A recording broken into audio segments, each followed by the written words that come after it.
Ross Barber just presented a critical review of the Thomas North theory that he wrote, the original plays that Shakespeare later adapted for the stage. And she presented at the Shakespeare Authorship Trust. We were not asked, unfortunately, to give a presentation. Neither Michael Blanding, author of North of Shakespeare, or my co-author Jim Schluter, or I were asked to give a presentation or even a rebuttal there, which is unfortunate for an authorship organization, considering all the press that we've gotten. But Ross Barber's review, though negative, it was intelligent. She's a careful scholar, and it was very intelligent. It was fair. And so that's why I'm responding to it here. Let's get right into it. Perhaps Barber's most significant claim is that the passages from North's travel journal that June Schluter and I contend were used for Shakespeare's Henry VIII were not really used at all, and that the resemblances were really coincidental. We also contend in our book that the journal was used for The Winter's Tale, but this video focuses on the example from Henry VIII that Barber specifically reviewed. For example, in his entries for June 10th and 12th, North described a pair of striking events. One, the Pope sitting in his consistory. North even detailed the seating arrangements. And two, very detailed row-by-row depiction of a procession of cardinals, complete with the ceremonial objects being carried before them. These remarkable visions are rarely witnessed by anyone other than people who happen to be in Rome and have a front-row seat to the ceremonies for a newly elected pope, as did Thomas North. In fact, the scenes are so rare that it appears no other known work in history also juxtaposes a detailed description of a cardinal procession with the seating arrangements of a consistory, except for Shakespeare's Henry VIII. This is a just believe your eyes moment. The passages are clearly related. Just notice the phrases introducing each row of marchers: after them, next them with, then, after them. Consider the first section. The two vergers with silver wands corresponds to the two officers with silver rods. A mitre is a bishop's hat, which links to the cardinal's hat. Note, carrying each of them and bearing each both have follows or followed. Finally, then introduces the cross being borne before cardinals. Here's the next section. After the crosses comes the pillars. Although North uses borne before himself while the playwright uses bearing, in an earlier stage direction, the playwright even writes cardinal borne before him. Finally, both works also describe a consistory with the lords in the court. Both focus on the seating arrangements with the pope or king in a high chair in the center and the cardinals and bishops underneath them and on the side. Of course, no one else has similarly juxtaposed a description of a consistory with the court and the lords, along with cardinals with pillars. In fact, just these introductory phrases represent North's unique verbal fingerprint. Just this. You can forget everything else about cardinals, pillars, consistories, etc. No one else has ever written something like this. You can check this now yourself on Google by typing in after them, in quotes, around 30, next them with, in quotes. This searches for every webpage, book, blog, article, etc., everything on the internet which has after them within 30 words of next them with. As you will see, and as shown here, every result is quoting either Henry VIII or North's journal. And you can search Google Books too. That's trillions of web pages, 40 million Google Books, no other results. While there are thousands of lines and passages of Thomas North that have been recycled in the Shakespeare canon, this one's particularly difficult to explain because, well, it's from Thomas North's handwritten journal and it's about his experiences in Italy. Also, as June Schluter and I show in this book, Thomas North's 1555 travel journal, there's two more passages in Henry VIII that also derive from Thomas North's entries in his travel journal and his experiences in Italy.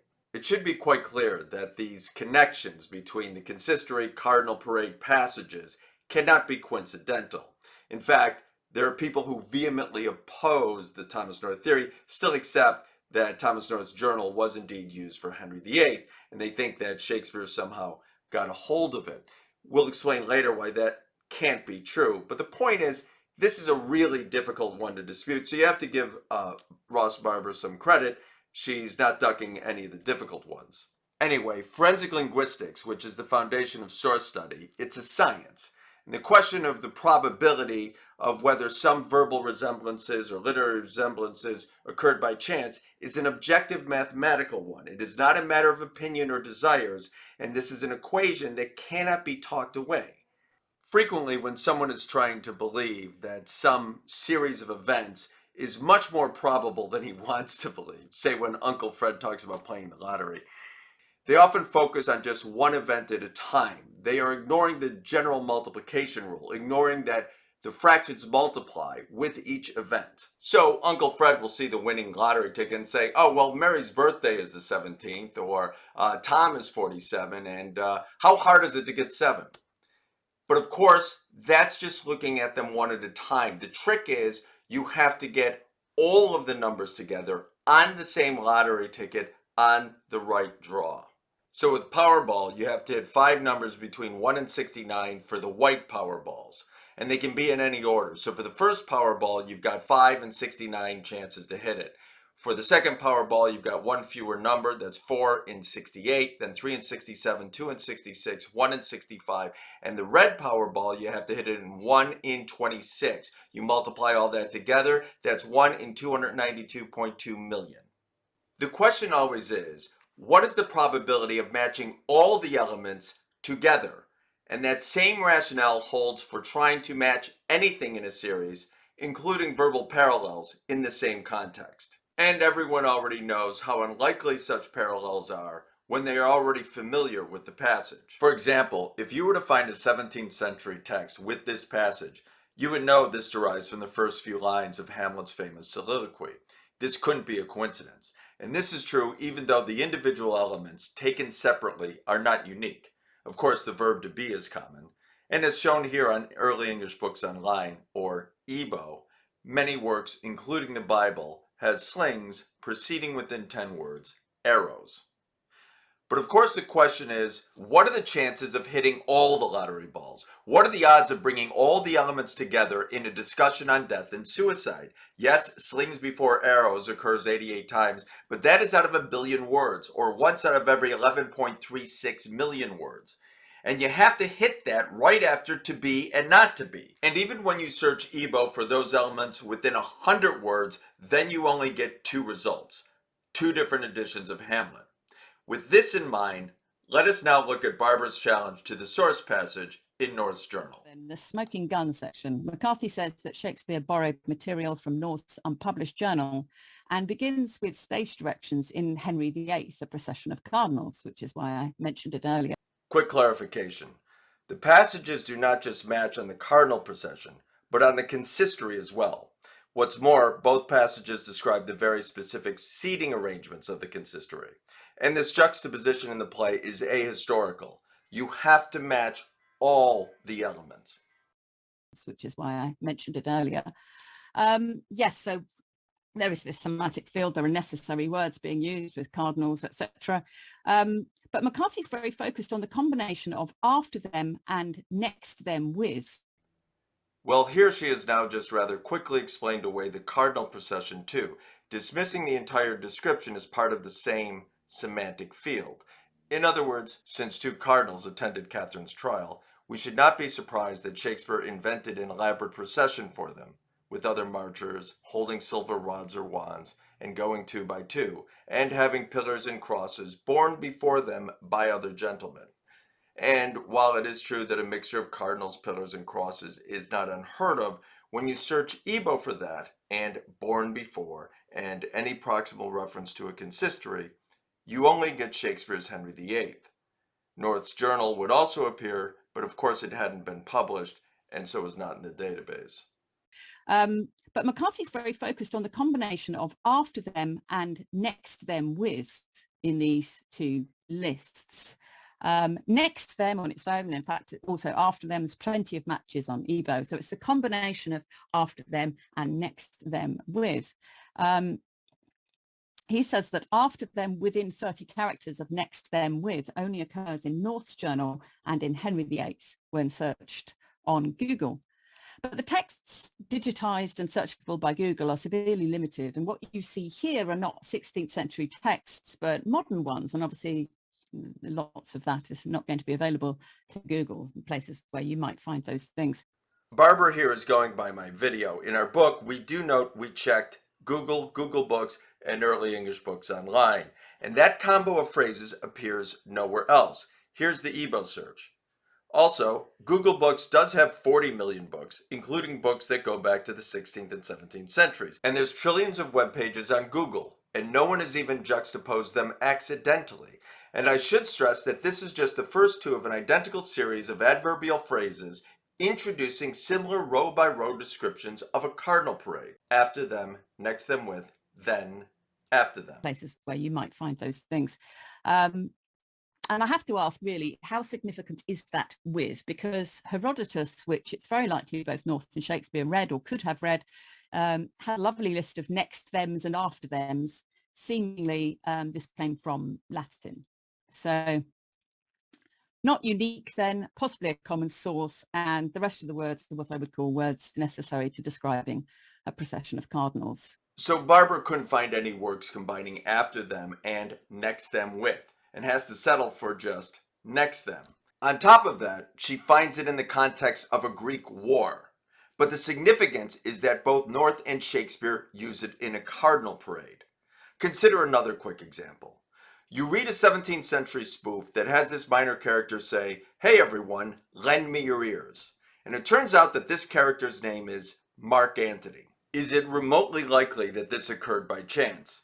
Of course not. Yes, it is true, "lend me your ears" occurs 37 other times on Nebo, even before Shakespeare. But the question, of course, is not whether anyone else has ever written "lend me your ears" in any context, but what are the odds that someone would have Mark Antony say it?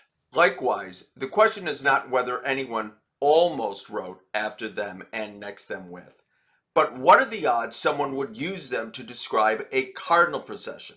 It's the juxtaposition of Mark Antony or a cardinal procession that is relevant. The question is always, what are the odds all the elements occurred together? And it's not just these two lottery balls. All of these elements appear together in the related passages in both North and Shakespeare. Barber just focused on one of these lottery balls, searching for it in any context, and couldn't even find that. The after them, next them with match is not like hitting a number between 1 and 69, or even 1 in a million, or even 1 in a billion, but once in the searchable history of the English language. And that's just one matching lottery ball. What is more, other entries in North's journal inspired still other scenes in Henry VIII, like North's grand international banquet with the Duchess of Urbino and her beautiful waiting women, in which North describes trumpets and drums and shot discharged to welcome the foreign ambassadors, and the prince and noble host who received him honorably. And while those who could speak French conversed with this heavenly angelical troop of ladies who graced them with their presence, the others who could not merely watched as spectatores formarum, or admirers of beauty. Music then began to play, and the prince entreated North and the other gentlemen to take a lady out to dance. The music ended, and the banquet began. All of that, down to the peculiar details and language, is in the international banquet scene in Henry VIII, even in that very same order. Again, in Henry VIII, the playwright bizarrely turns the women spectators of Anne's procession into the masked and costumed women of an Italian carnival. Why? Because North was awed by the masked and costumed women of Austria's carnival, and they also were indeed spectators of a procession.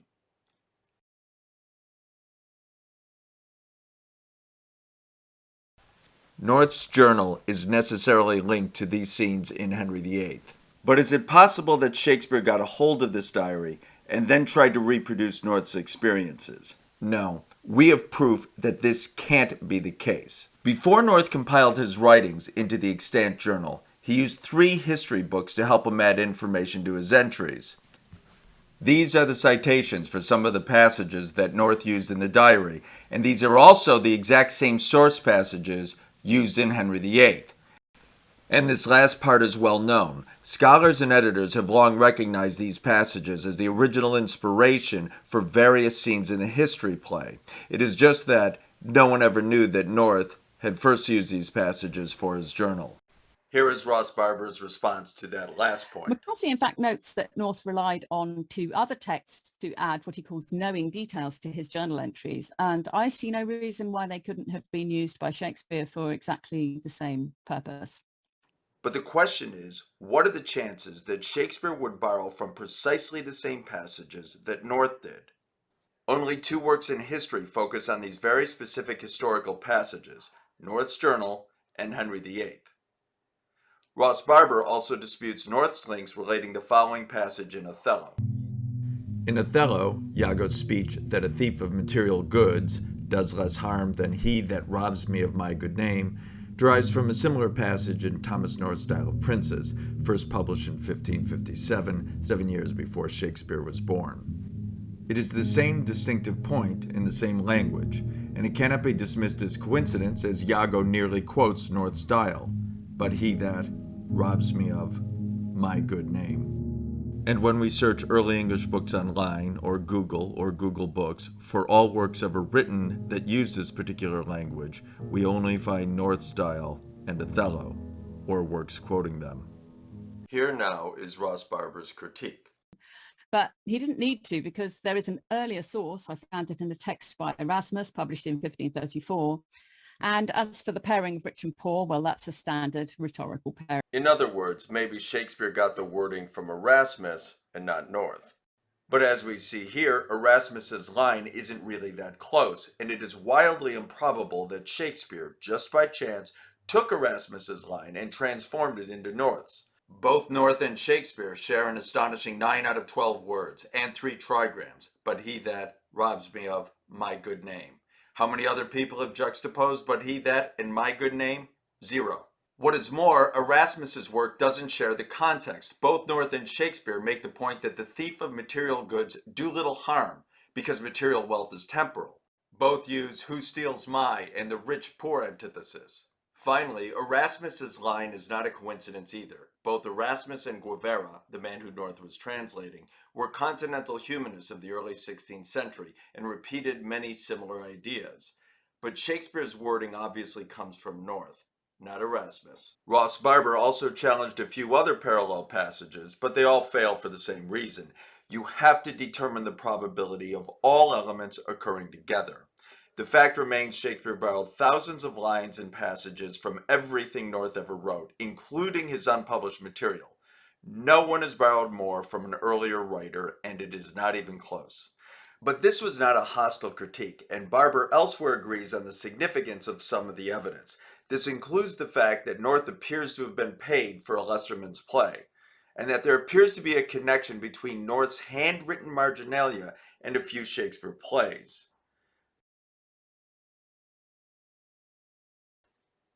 Barber also makes important points about Christopher Marlowe, all of which will be discussed in the next video.